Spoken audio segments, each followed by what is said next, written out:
Shalom untuk saudara kasih Tuhan. Saudara bersukacita hari ini. Amin. Kita akan bersama-sama mengawali ibadah pada ibadah Minggu pagi tanggal 17 Mei 2020. Biarlah ibadah kita berkenan kepadanya. Meskipun kita di rumah masing-masing, tapi biarlah kasih Tuhan menyertai kita sekalian. Saya mengajak Bapak Ibu Saudara untuk berdiri bersama-sama. Mari kita akan nyanyikan pujian dengan rasa syukur kita. Tiada ragu lagi karena kita mengikut Yesus. Kita boleh bertepuk tangan bersama-sama dengan penuh sukacita. Haleluya Tuhan. Tiada ragu lagi, tiada ragu lagi untuk mengikutmu Yesus. Tiada ragu lagi untuk melayanimu.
memimpin kami, memberikan kekuatan iman kepada kami, sehingga hidup kami diubah sesuai dengan kehendak-Mu.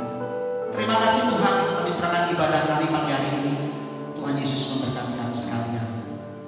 Jiwa kita menanti-nantikan Tuhan, Dialah penolong kita dan perisai kita. Ya, karena Dia hati kita bersuka cita, sebab kepada namanya yang kudus kita percaya. Kasih setia-Mu ya Tuhan, kiranya menyertai kami, seperti kami berharap kepada-Mu. Dalam nama Tuhan Yesus kami berdoa. Amin. Pembacaan firman Tuhan pagi hari ini diambil dalam kitab Filipi, surat Filipi pasal yang keempat, ayat yang ke-13 berkata, segala perkara dapat kutanggung di dalam Dia yang memberi kekuatan kepadaku. Amin. Mari Bapak Ibu Saudara kasih Tuhan, kita akan menyiapkan hati kita. Kita akan bersama-sama mendengarkan kebenaran firman Tuhan yang kami serahkan oleh hamba-Nya Bapak Chandra. Kira boleh menjadi kekuatan dalam hidup kita, menjadi kita menjadi dewasa, berserah dan hidup dalam anugerah Tuhan. Kaulah harapanku. Pujiannya akan menyiapkan kita mendengarkan firman Tuhan. Haleluya. Haleluya.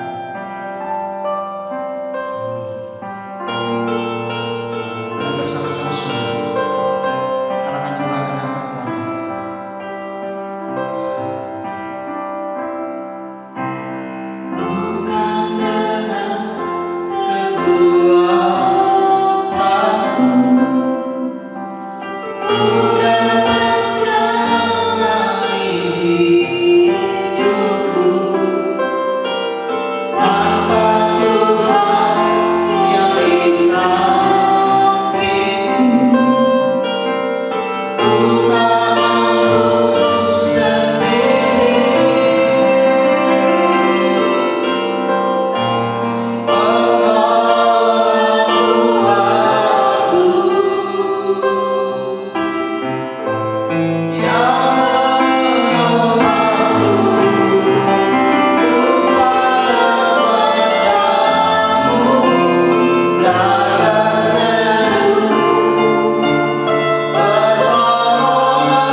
indah ini Tuhan. Sebentar kami akan merenungkan kebenaran firman-Mu. Biarlah kami boleh mengerti, mengenal, dan sekaligus memahami Tuhan apa yang ingin Kau sampaikan kepada kami. Terima kasih Tuhan Yesus, menyelesaikan doa kami. Dalam nama Tuhan kami Yesus Kristus, Tuhan dan Juru Selamat kami yang hidup, kami sudah berdoa dan mengucap syukur. Amin. Jujur ini baru pertama kali saya berdoa seperti ini, Bapak Ibu Saudara. Rasanya bingung Saudara, seperti orang bego Saudara. Karena kami ngomong dengan kamera, tapi kita percaya bahwa kuasa Tuhan tidak dibatasi oleh layar, handphone atau TV yang sekarang Bapak Ibu Saudara dekat, tapi kuasa Tuhan bekerja di antara kita bersama. Amin, Bapak Ibu Saudara. Sebenarnya firman Tuhan yang diberikan oleh hambanya Bapak Pendeta Pujana adalah mengenai kebangkitan Kristus atau kenaikan Yesus Kristus ke surga.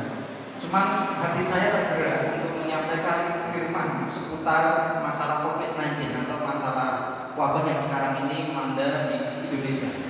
Bapak Ibu Saudara dikasih dalam nama Tuhan, COVID-19 ini telah memporak-porandakan segala segi kehidupan di seluruh negara. Bukan hanya di Asia, bukan hanya di Afrika, bukan hanya di Eropa, bahkan Amerika, negara yang superpower telah diporak-porandakan oleh COVID-19 ini. Tapi tahukah Bapak Ibu Saudara yang dikasih dalam nama Tuhan bahwa wabah itu terjadi setiap 100 tahun sekali. Wabah terjadi setiap 100 tahun sekali. Saya ingin bercerita mengenai histori atau sejarah wabah yang pernah melanda di Indonesia. Bapak Ibu Saudara yang dikasih dalam nama Tuhan, pada tahun 1700, kira-kira tahun 1700, di mana pada waktu itu VOC datang ke Indonesia. Mereka beranggapan, kita tahu ya VOC adalah orang Belanda atau perusahaan Belanda yang ingin mengambil rumah-rumah di Indonesia.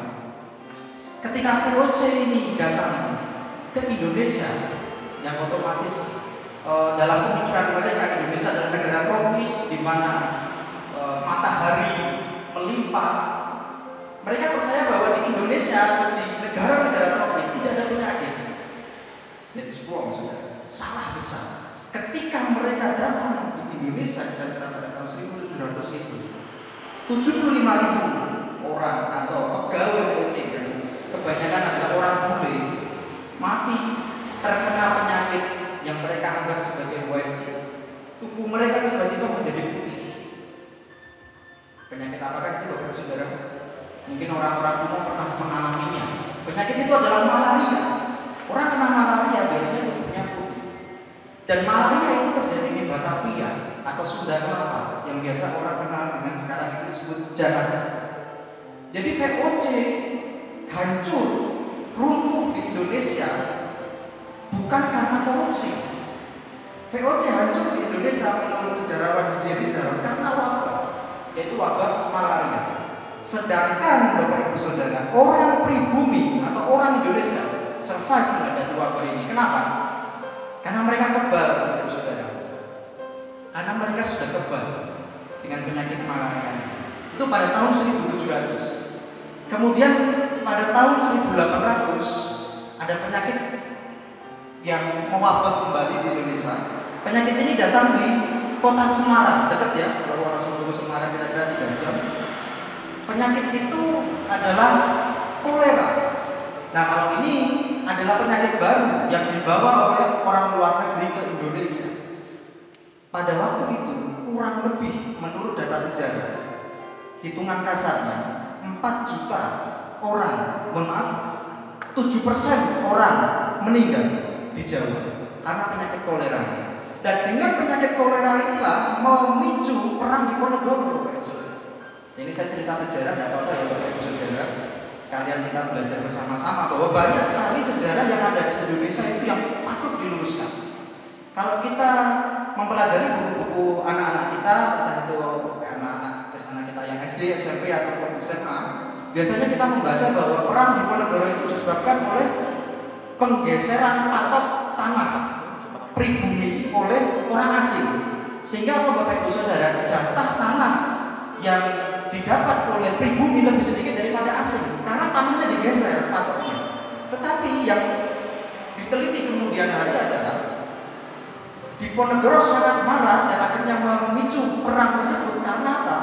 Karena penindasan yang dilakukan oleh orang-orang Belanda tadi atau penjajah tadi. Pada waktu wabah terjadi, pemerintah Belanda tidak melakukan apa-apa kepada pribumi. Bahkan untuk memberi obat saja tidak dilakukan, Bapak Ibu Saudara. Yang dilakukan pemerintah Belanda pada waktu itu hanya memberikan brosur, dan itu dilakukan setelah 2 tahun puncak wabah itu terjadi. Akhirnya apa? 7% populasi di Jawa ini hilang, Bapak Ibu Saudara. Dan terakhir yang sangat heboh di tahun 1918 adalah flu Spanyol yang menewaskan kurang lebih orang di Indonesia ini 4 juta orang. 4 juta orang. Dan sama Bapak Ibu Saudara, pemerintah Belanda tidak melakukan tindakan apapun. Kalau sekarang kita enak ya Bapak Ibu Saudara, oleh pemerintah diberikan anjuran untuk memakai masker, untuk social distancing dan lain sebagainya. Tetapi pada waktu itu pemerintah Belanda waktu flu Spanyol itu hanya mencetak brosur, Bapak Ibu Saudara. Mencetak brosur disebarkan, atau ini disebut kegiatan preventif, sehingga 4 juta orang pada waktu itu harus meninggal. Dan ada fakta yang unik di ketiga wabah yang terjadi pada tahun 1700, 1800, dan 1900 tadi, yaitu semua orang tidak mencari obat, saudara. Semua orang yang tinggal di Indonesia ini menganggap penyakit tadi sebagai, kalau orang Jawa bilang, pagebluk. Pagebluk itu adalah kutukan. Ada yang menganggap itu kutukan dari Nyai Roro Kidul. Sehingga apa Bapak Ibu Saudara? Bukannya mereka ke dokter, justru mereka memenuhi rumah ibadah. Justru disitulah tempat penularan antar penyakit itu sangat cepat. Karena menganggapnya sebagai pagebluk tadi. Dan Bapak Ibu Saudara terkasih dalam nama Tuhan, inilah yang disebut sikap mistisisme atau sikap mitos, di mana dia tidak memakai logika untuk menjalani kehidupannya, Bapak Ibu Saudara. Mari kita coba membaca di dalam Filipi 4 ayat 13. Firman Tuhan berkata demikian, segala perkara dapat kutanggung di dalam Dia yang memberi kekuatan kepadamu. Seringkali kita cuma stop di segala perkara dapat kutanggung. Kita inginnya perkara atau masalah hidup kita ini yang menanggung Tuhan. Aku udah percaya dengan Yesus. Aku udah memberi segala hidupku kepada Tuhan di dalam pelayanan, dan aku ingin menyerahkan hidupku kepada Tuhan. Tetapi kita lupa di situ ada kata yang memberi kekuatan kepadamu. Artinya apa? Tuhan tidak hanya menginginkan kita ini untuk berserah seperti orang-orang yang hidup pada zaman dahulu tadi, pada tahun 1700, 1800 maupun 1900, yang ketika ada wabah datang, mereka tidak tahu melakukan apa. Justru mereka ini mistis, menyerahkan semua ini kepada dewa-dewanya mungkin. Konon pada waktu itu kelenteng-kelenteng penuh membakar dewa-dewa yang jahat seperti itu, seperti tradisi di Bali. Tetapi mereka tidak melakukan tindakan apa. Sebagai orang Kristen, tidak boleh kita berperilaku seperti itu, Bapak Ibu Saudara. Tidak boleh dalam hidup ini kita hanya berserah terus pada Tuhan. Tidak bisa, Bapak Ibu Saudara. Kita ingat di dalam Filipi tadi dengan jelas dikatakan yang memberi kekuatan kepadamu.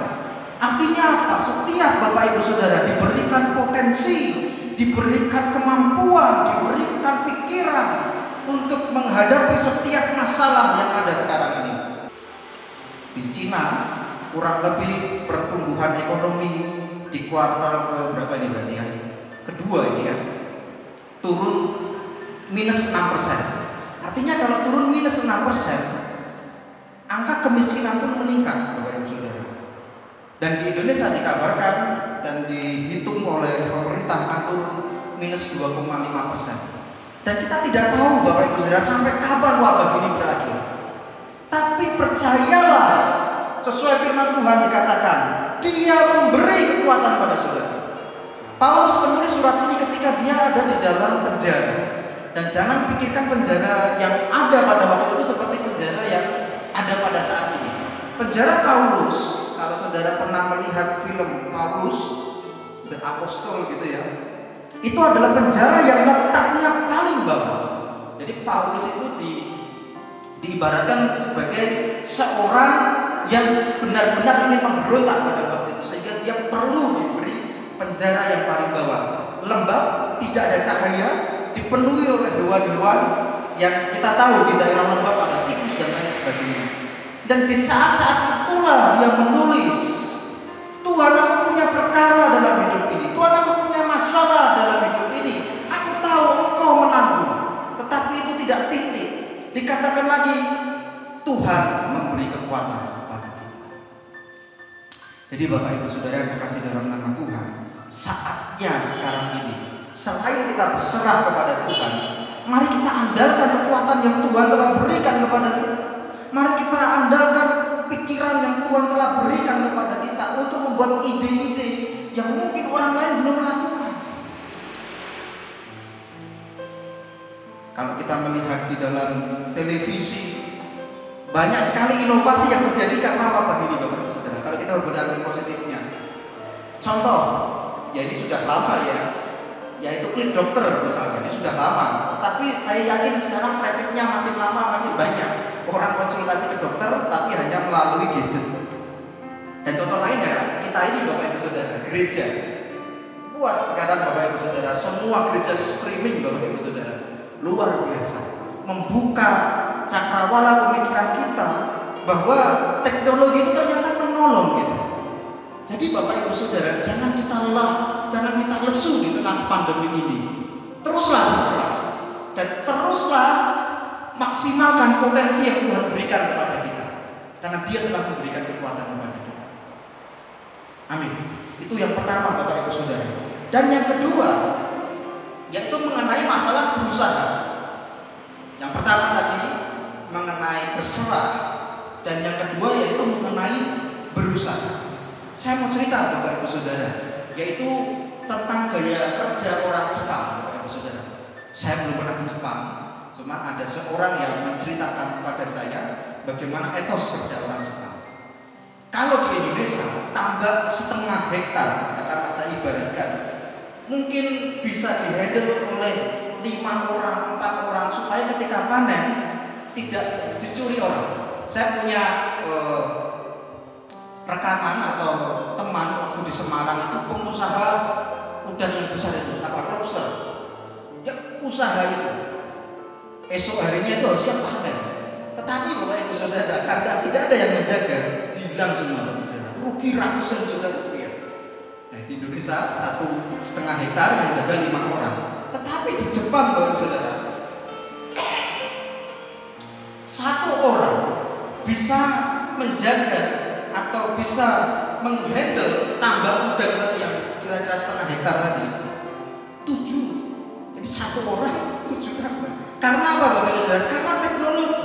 Mereka menggabungkan teknologi ini dan itu, sehingga tambaknya ini meskipun dijaga 1 orang tapi aman.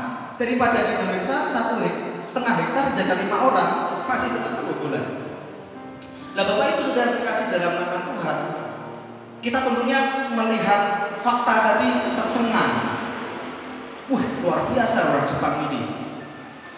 Teknologinya juga luar biasa. Kita melihat kendaraan yang kita pakai saat ini, rata-rata mobil, rata-rata sepeda motor adalah buatan Jepang.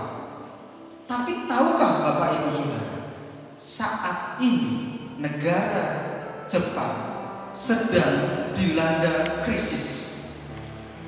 Krisis apakah itu? Yaitu krisis yang disebabkan karena mereka kelelahan bekerja Bapak Ibu Saudara. Jadi di Jepang itu sudah sangat lazim orang mati karena kelelahan kerja. Disebut biasanya sudden death atau kita sebutnya sebagai orang yang kena serangan jantung. Jadi karena mereka bekerja workaholic luar biasa, melakukan pekerjaan dengan totalitas, bahkan ada yang pulang jam 12 malam dan lain sebagainya. Banyak yang mati karena kelelahan bekerja Bapak Ibu Saudara. Selain itu, karena beban kerja yang begitu tinggi menyebabkan stres Bapak Ibu Saudara. Tentunya kita semua di sini yang mahasiswa maupun yang sedang studi, kalau sedang mengerjakan tugas akhir, saya ini juga sedang mengerjakan tugas akhir Bapak Ibu Saudara, tesis, stres Bapak Ibu Saudara.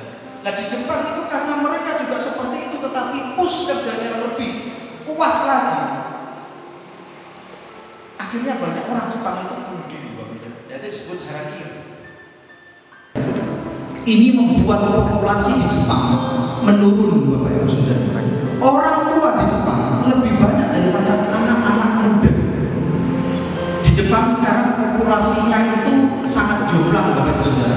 Kalau di Indonesia secara populasi orang muda itu lebih banyak daripada orang tua. Dan nanti kita akan dapat bonus demografi kira-kira pada tahun 2030. Tetapi Bapak Ibu Saudara yang terkasih dalam nama Tuhan, di Jepang orang tuanya lebih banyak daripada orang muda, sehingga bisnis klub malam itu tidak menguntungkan di sana. Yang paling menguntungkan adalah bisnis obat sekarang di sana.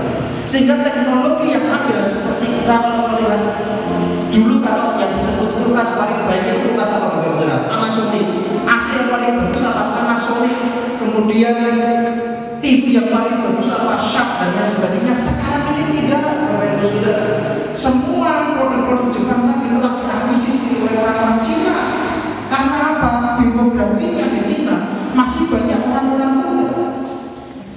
Kalau kita merenungkan seluruh fakta tadi, kita melihat bahwa orang yang bekerja siang malam susah payah ternyata, Bapak Ibu Saudara, tidak menghasilkan apa-apa kalau mereka itu tidak meletakkan segala fondasi itu di dalam Kristus Yesus. Hal ini sungguh berbeda kalau kita melihat Korea. Banyak anak-anak Tuhan yang percaya di sana, dan kita juga melihat bahwa raksasa elektronik sekarang juga dari sana. Samsung kalau kita melihat, Apple dari Amerika, yang sekarang ini juga kekristenan mulai bangkit di sana. Bapak Ibu Saudara yang terkasih dalam nama Tuhan, untuk mengingatkan hal mengenai usaha tadi, mari kita membuka di dalam Mazmur 127 ayat 2. Firman Tuhan berkata, sia-sialah kamu bangun pagi-pagi dan duduk-duduk sampai jauh malam, dan makan roti yang diperoleh dengan susah payah. Sekali lagi saya baca, sia-sialah kamu bangun pagi-pagi dan duduk-duduk sampai jauh malam, dan makan roti yang diperoleh dengan susah payah. Sebab, perhatikan ayat ini Bapak Ibu Saudara, Ia memberikannya kepada yang dicintainya pada waktu tidur. Justru tidak, atau justru bukan pada waktu kita ini bangun pagi-pagi, duduk-duduk sampai jauh malam berusaha dengan semua tenaga kita, tetapi justru Tuhan memberi pada waktu tidur. Artinya apa, Bapak Ibu Saudara? Tuhan punya kedaulatan yang luar biasa. Usaha manusia yang setengah mati untuk menghadapi wabah ini. Ya, sekarang kita dihadapkan oleh wabah COVID-19, social distancing dan lain sebagainya. Tapi kalau kita tidak menyerah kepada Tuhan, sia-sia. Karena ternyata Tuhan memberikannya pada waktu tidur, Bapak Ibu Saudara. Nah inilah Bapak Ibu Saudara yang harus kita mix, yang harus kita gabungkan, yaitu berserah sekaligus berusaha. Sebagai orang Kristen, kita tidak hanya bisa berserah seperti Filipi 4 ayat 13 tadi di awal-awal, tidak, Bapak Ibu Saudara, tetapi kita juga harus berusaha. Dan yakinlah, setelah kita berserah dan berusaha, Tuhan akan memberikan hasil yang luar biasa. Tuhan akan memberkati Bapak Ibu Saudara yang dikasih dalam nama Tuhan. Usaha-usaha yang sekarang ini mungkin mulai lesu, mari kita bangkitkan lagi Bapak Ibu Saudara dengan metode-metode yang mungkin lebih kreatif. Dan juga kesempatan kita untuk berkumpul dengan anak-anak ini juga mari kita beri waktu yang lebih intens. Saya dengar banyak curhat, ini orang tuanya lebih mengerikan daripada guru yang di sekolah, katanya seperti itu Bapak Ibu Saudara. Jadi mari kita juga menggunakan kesempatan ini untuk kembali mengikat keluarga kita dengan lebih baik, Bapak Ibu Saudara. Jadi ini COVID-19 ini jangan dijadikan sebagai suatu trigger, suatu masalah, Bapak Ibu Saudara. Justru ketika ada masalah, di situ justru ada peluang. Pasti, Bapak Ibu Saudara. Ketika ada masalah, di situ ada peluang. Karena ini adalah hukum, Bapak Ibu Saudara. High risk, high return. Bagaimana orang yang punya resiko yang tinggi, dia akan punya penghasilan yang lebih banyak, Bapak Ibu Saudara. Kalau kita dunia online ini Bapak Ibu Saudara yang ada saat ini. Bagaimana orang memanfaatkan COVID ini luar biasa. Ya ini contoh yang jelek ya Bapak Ibu Saudara. Pedagang masker. Wah, kita lihat di online itu harganya luar biasa. Ada yang harga masker itu satu lembarnya 10.000 loh, masker 3 apply itu Bapak Ibu Saudara. Dulu awal-awal harga hand sanitizer luar biasa. Karena apa? Dalam tanda kutip, meskipun orang ini salah, dia memanfaatkan ini. Karena sekali lagi, di mana ada masalah, di situ ada peluang yang besar. Dan saya percaya kita semua yang ada di GPI Wonosobo ini akan terus survive, terus berserah pada Tuhan sampai kita bisa melewati wabah ini. Dan kita akan melewati wabah ini dengan penuh sukacita. Semua di antara kita akan sehat, semua di antara kita akan pulih kembali. Ekonomi yang lesu Tuhan akan pulihkan. Tapi ada syaratnya tadi, tetaplah berusaha. Tapi ada syaratnya tadi, tetaplah berserah. Karena kalau cuma berserah toh, berusaha toh, tidak bisa Bapak Ibu Saudara. Harus dua-duanya.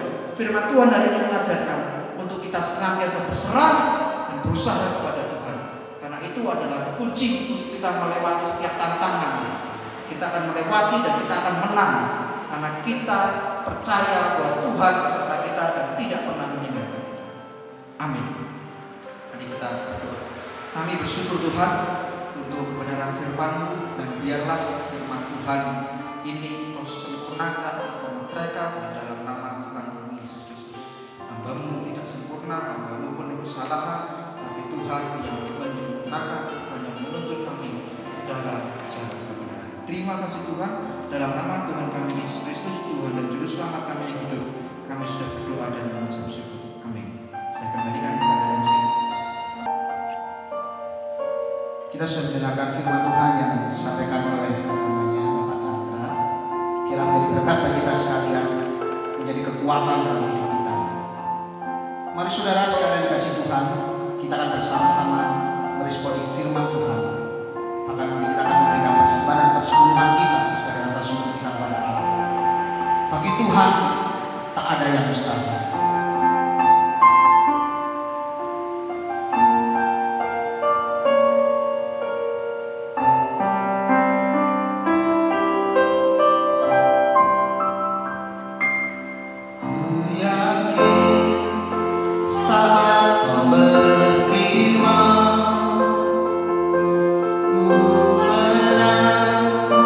Saat kau berpindah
hal yang sudah Allah berikan buat kami semua.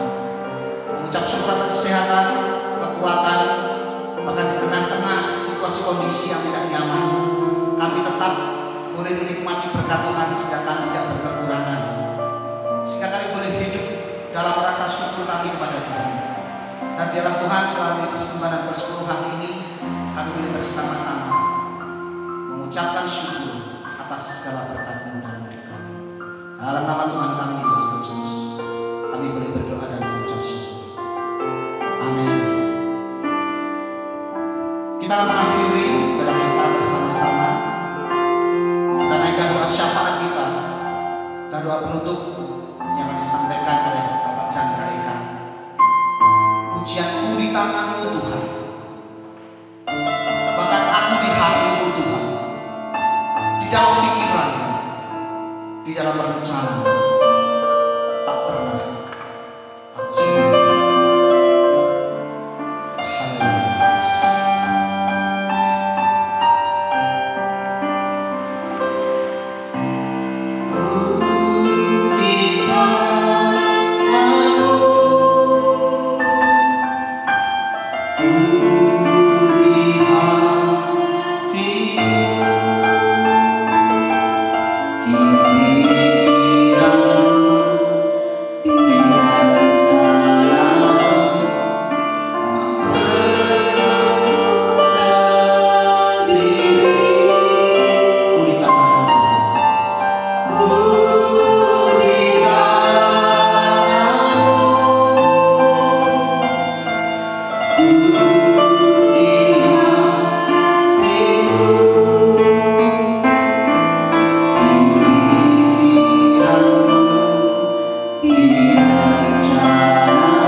Supaya Tuhan Indonesia kembali boleh pulih, sendi-sendi ekonomi di negeri ini boleh kembali pulih, sendi-sendi perdagangan dan lain sebagainya di Indonesia ini boleh kembali pulih. Kami terus berdoa Tuhan untuk jajaran pemerintah, baik presiden, menteri, DPR, bahkan sampai kepala desa, RT, RW, biarlah semuanya boleh kompak untuk melawan COVID-19 itu, sehingga Indonesia kembali boleh pulih seperti sedia kala. Bapa kami yang di surga, kami juga berdoa Tuhan untuk orang-orang yang menjadi korban dari COVID-19 ini, baik secara dampak langsung maupun tidak langsung, baik mereka yang sakit saat ini Tuhan, dalam nama Tuhan Yesus Tuhan akan menyembuhkan mereka. Kami juga berdoa yang terdampak secara ekonomi, di mana kami tahu Tuhan bahwa banyak sekali orang saat ini di-PHK berkaitan COVID-19 Tuhan. Kami selaku umat-Mu berdoa bagi mereka, berikanlah mereka Tuhan berkat-Mu, berikanlah kembali mereka pekerjaan, sehingga Tuhan mereka bisa menafkahi kembali keluarga. Kami juga berdoa Tuhan untuk orang-orang yang terpinggirkan karena COVID ini, baik mereka yang pekerja harian yang sangat kesulitan pada saat ini untuk mencari sesuap nasi Tuhan. Kau berkati Tuhan. Kami bersama-sama di tempat ini menangis Tuhan, menangisi keadaan ini, di mana banyak sekali orang bahkan tidak bisa makan, bahkan mereka korban PHK sekarang tinggal di daerah luar kota sana, tidak bisa membayar kontrakannya dan lain sebagainya. Kami percaya dalam nama Yesus Tuhan menolong mereka, Tuhan mengetuk orang-orang yang berhati dermawan, supaya Tuhan orang-orang yang seperti ini boleh dipulihkan Tuhan. Kami juga berdoa Tuhan untuk jemaat-Mu GPI Wonosobo, baik yang ada di tempat ini maupun yang ada di luar kota. Kami terus menyerahkan dengan kuasa-Mu, jaga mereka, lindungi mereka dengan kasih-Mu, berikan mereka senantiasa kesehatan, sehingga Tuhan bisa melewati bersama-sama wabah atau pandemi ini Tuhan. Terima kasih Tuhan. Terimalah berkat dari Allah Bapa, Putra dan Roh Kudus menyertai hidup-Mu hari ini sampai Maranatha. Dalam nama Tuhan Yesus Kristus kami sudah berdoa dan mengucap syukur. Amin.